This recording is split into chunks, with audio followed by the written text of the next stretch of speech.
Hi, I'm Bob Tabor with www.learnvisualstudio.net, and it's time for another challenge. We're going to work on the Hamburger Heaven Challenge. This will force you to create a hamburger-style navigation for a Windows 10 application, a fictitious application.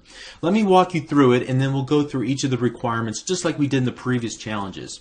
So as you can see here, I've got two main navigation areas. Across the top, to the right, you see the search area. To the left, you see the actual hamburger button. When I click it, it opens up the split view panel, or the split panel rather, and I can select one of two primary sections of my application.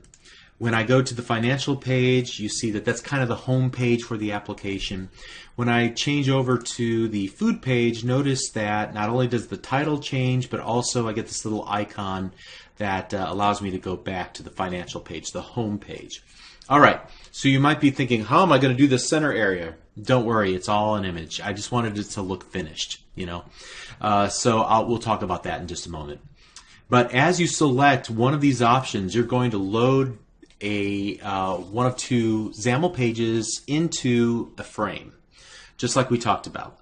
This doesn't do anything inside of here. It's just an image on that page. There's going to be a financial.xaml and a food.xaml. Each of them host a single image control, and I'll give you those images here. Okay, so let's walk through all the requirements for this. I'm just going to leave this running so we can reference it.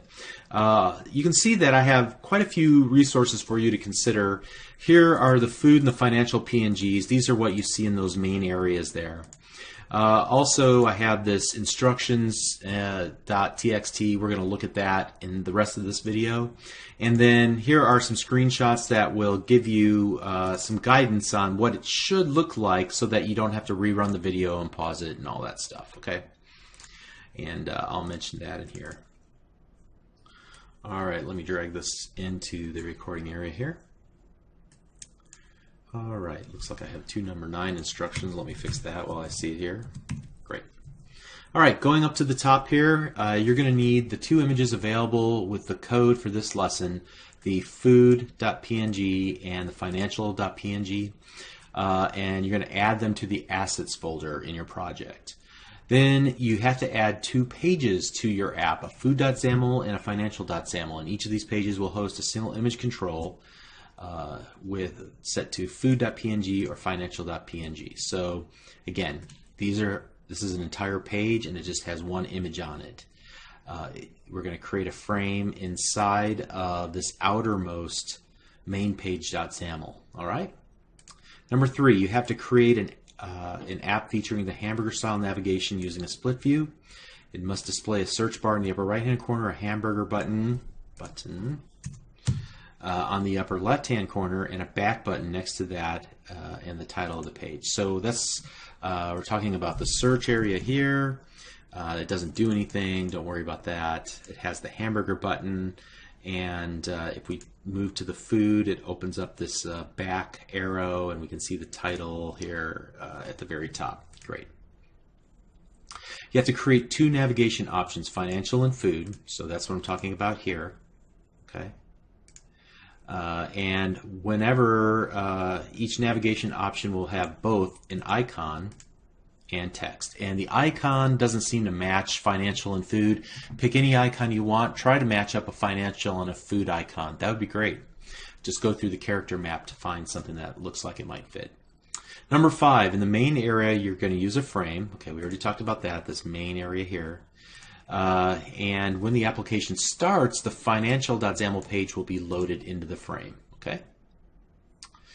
The back arrow should be only displayed when you're not viewing the home page, the financial page. So again, only should show that arrow when I'm on that second page. And the arrow should actually work. So when I click it, we should be able to go back to the financial page, the home page. So the search button and the text box have to be aligned to the right, like you see here. And the button has to have this search icon, so you're going to need to find that one in order to complete the challenge.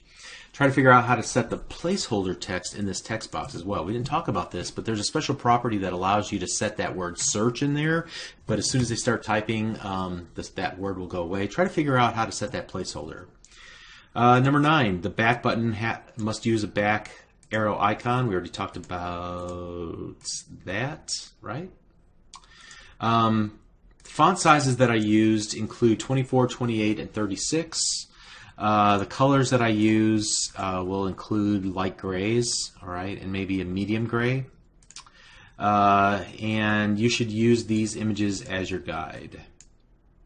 So here's the A and the B and the C image, right, and that will help you out. And so just like all challenges, try to solve this without my help. Also, only watch enough of the solution video to get unstuck. So going to supply the solution video. Please feel free to watch it, but struggle a little bit before you just jump in and watch that video. I don't want you to just go right from this video into the next one and not actually try these things. So if you actually do solve it, then that would be also a great chance to go to the solution video and see how I solved it versus how you would solve it. Okay? Maybe you learn a technique, maybe you took a different route. That's great. There's many different ways to solve this, I'm sure. All right, so let's see what you come up with. Struggle, that's how you learn. And this is going to be a valuable exercise because it is going to be helpful throughout the remainder of this series. All right, so we'll see you in the solution video. Thanks.